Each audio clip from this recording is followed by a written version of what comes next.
ज्यांच्या इतिहासाने जगाला वेळ लावून सोडलंय, शून्यातून स्वराज्याची निर्मिती करणारे छत्रपती शिवाजी महाराज, स्वराज्याचे संकल्पक शहाजीराजे, नाचू कीर्तनाचे रंगी ज्ञानदीप लावू जगी, अशा कीर्तनाच्या माध्यमातून समाज प्रबोधनाचे कार्य हाती घेणारे संत तुकोबाराय, दिवसभर झाडू घेऊन गाव साफ करायचं आणि रात्री लोकांचं डोकं साफ करायचं असे काम करणारे गाडगे बाबा, पहिल्या स्त्री शिक्षिका सावित्रीबाई फुले, या सर्वांना वंदन करतो आणि माझ्या भाषणाला सुरुवात करतो. सर्वप्रथम मी श्री रामेश्वर विद्यालय कोंडगे ची संस्था, सर्व शिक्षक यांना धन्यवाद आणि माफी मागू इच्छितो. धन्यवाद यासाठी कारण श्री रामेश्वर विद्यालय कोंडगेची संस्था, शाळा, शिक्षक हे या खेड्यामध्ये देखील एकदम बेस्ट लेवलचं जे एज्युकेशन असतं ना ते देतात. श्री रामेश्वर विद्यालय कोंडगेमध्ये जे उपक्रम राबवले जातात ना ते कदाचित या जिल्ह्यामध्ये कोणत्या शाळेत एवढे सगळे उपक्रम राबवले जात नसतील. त्याच पद्धतीने आमची जी 10वीची बॅच होती त्या बॅचला या सर्व संस्थेने संदीपजी गोबरे यांचं व्याख्यान मला आयोजित करून दिली होती. त्याच पद्धतीने अपेक्षित आम्हाला दिले, एक्स्ट्रा क्लास घेतले. त्याच पद्धतीने सुरुवातीला मासिक प्रश्नपत्रिका असायच्या, त्याच्यानंतर शेवटला 5 प्रश्नपत्रिकांचे संच पण होते. तर या सर्वांची मदत झाली. त्यामुळे आज आम्हाला एवढे मार्क मिळाले. त्यामुळे त्याचे सर्वस्वी श्रेय यांना जाते. तर यांच्यासाठी जरा जोरदार काळ झाला पाहिजे. यांना म्हणजे श्री रामेश्वर विद्यालय कोंडगेच्या संस्था, सर्व शिक्षक आणि कर्मचाऱ्यांना, तर यांच्यासाठी जरा जोरदार टाळ्या झाल्या पाहिजे. आणि माफी इतक्यासाठी मागेन की त्यांनी एवढी मेहनत घेतली तरी पण कुठेतरी 1.40% का महिना थोडासा कमी झाल्यासारखा वाटतो. पण जाऊ दे, पुढच्या वेळेला अजून मेहनत करेन. तर हे सर्व श्रेय माझ्या गुरूंना जाते.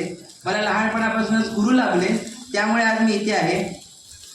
आपण जन्माला आल्यावर आपले पहिले गुरु आपले आई वडील, त्यांच्यामुळे आज मी आहे. त्यानंतर माझ्या बहिणी समृद्धी नाटेकर, सायली नाटेकर, त्यांचं पण श्रेय आहे. मी पहिल्यांदा मराठी शाळेत गेलो तेव्हा माझे शिक्षक पटवारी सर, त्यांनी मला इतिहासाची गोडी लावली, वक्तृत्वाची गोडी लावली.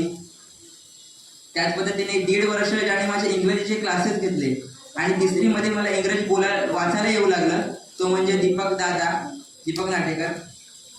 मी लॉकडाऊनमध्ये असताना, लॉकडाऊन होता कोरोनाच्या काळामध्ये, ज्याने मला ग्रामर शिकवला तो म्हणजे राकेश दादा. मी कोंडग्यामध्ये आलो, श्री रामेश्वर विद्यालय कोंडगेमध्ये जेव्हा मी आलो त्यानंतर माझ्यावर या सर्व शिक्षकांचा प्रभाव पडला.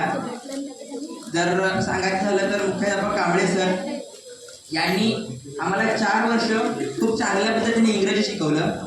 आणि या वर्षी तर काही बोलू शकत नाही, त्यांनी एवढ्या चांगल्या पद्धतीने एकदम बारीकमध्ये बारीक गोष्ट पण सांगितली. आणि जे त्यांना शेवटचे 10 दिवस भेटले होते ना त्यामध्ये त्यांनी अजून काय विद्यार्थ्यांना देता येईल हा प्रयत्न केला. आणि त्यामुळे जवळजवळ माझे 7-8 मार्क वाढले. मी मेहनत चांगली केलेली, काही माझ्याकडून चुका झाल्या. ते एक चूक मला तुम्हाला सांगावीशी वाटते. ती चूक म्हणजे तुम्ही सुरुवातीपासून जागरणाच्या मागे लागू नका. 10वीच्या विद्यार्थ्यांना सांगेन मी, कारण मी सुरुवातीला जागरण करायला सुरुवात केली, 4:30-4ला उठायचो. पण त्याचा प्रॉब्लेम मला असा व्हायचा की दुपारच्या तासाच्या नंतर मला झोप यायची. शिक्षक काय शिकवत ते नक्की समजायचं नाही. त्यामुळे मी 10वीच्या विद्यार्थ्यांना एवढंच सांगेन की तुम्ही सुरुवातीपासून जागरण करू नका. सुरुवातीला 5:30 ठीक आहे, पण शेवटला तुम्ही वाढवा. शेवटला मी 3:30ला उठायचो. तुम्ही पण नंतर तसं करू शकता, पण सुरुवातीला जास्त जागरण करू नका, हे सांगेन यावेळेला. मला माझ्या आयुष्यातला एक किस्सा सांगावा असं वाटतो.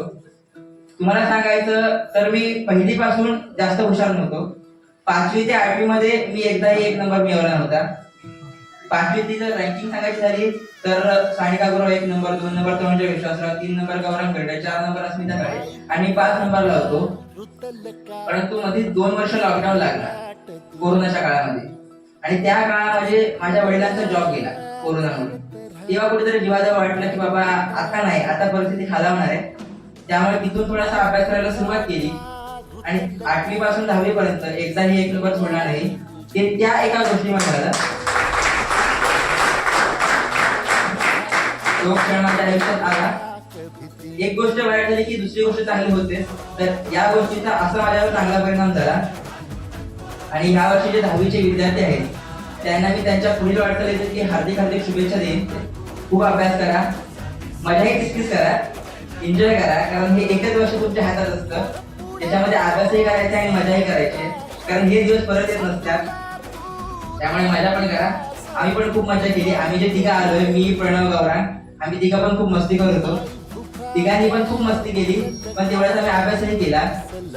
आम्ही सर्व क्षेत्रांमध्ये गेलो, क्रीडामध्ये गेलो, कलामध्ये गेलो, प्रत्येक क्षेत्रामध्ये गेलो. तुम्हाला पण हेच सांगेन, या क्षेत्रांचा परिणाम अभ्यासावर होत नाही, फक्त तो जास्त करू नका.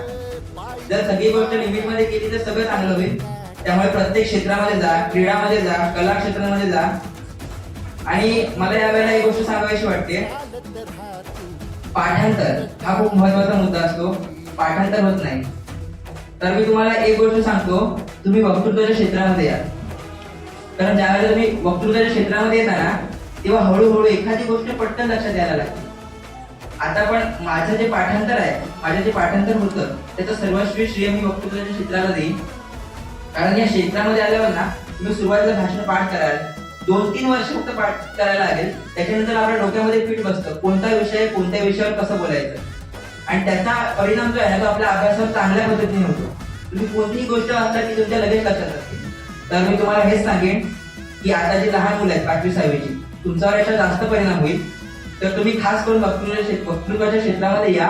हे क्षेत्र खूप चांगलं आहे आणि त्याचा तुमच्या पुढील वाटचालीसाठी खूप फायदा होईल. जाता जाता एवढंच सांगेन, आज जे दाते लावले आहेत त्यांचे खूप खूप आभार. तुमच्या त्या कार्यामुळे आम्हाला पुढे जाण्याची प्रेरणा मिळते. आणि नक्कीच आज मी या बाजूला आहे, उद्या मी त्या बाजूला असेल. आज मी घेतोय, उद्या मी देत असेल, अशी मी आशा करतो. आणि त्याच पद्धतीने जाता जाता एवढंच सांगेन, याच्या पुढे माझ्या आयुष्याच्या पुढील टप्प्यांमध्ये मी जिथेही जाईन तिथे छाती ठोकून टाकेन, मी श्री रामेश्वर विद्यालय कोळगेत विद्यालय.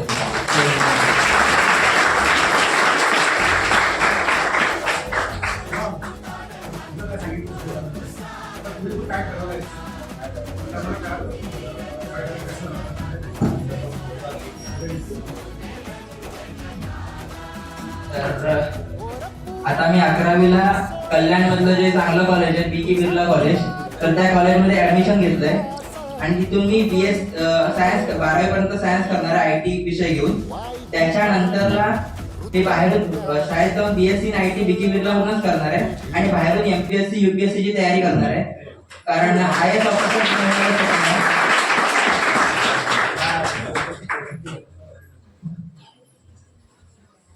धन्यवाद. सगळ्यांनाच शुभेच्छा संस्थेच्या शाळेच्या वतीनं पुढे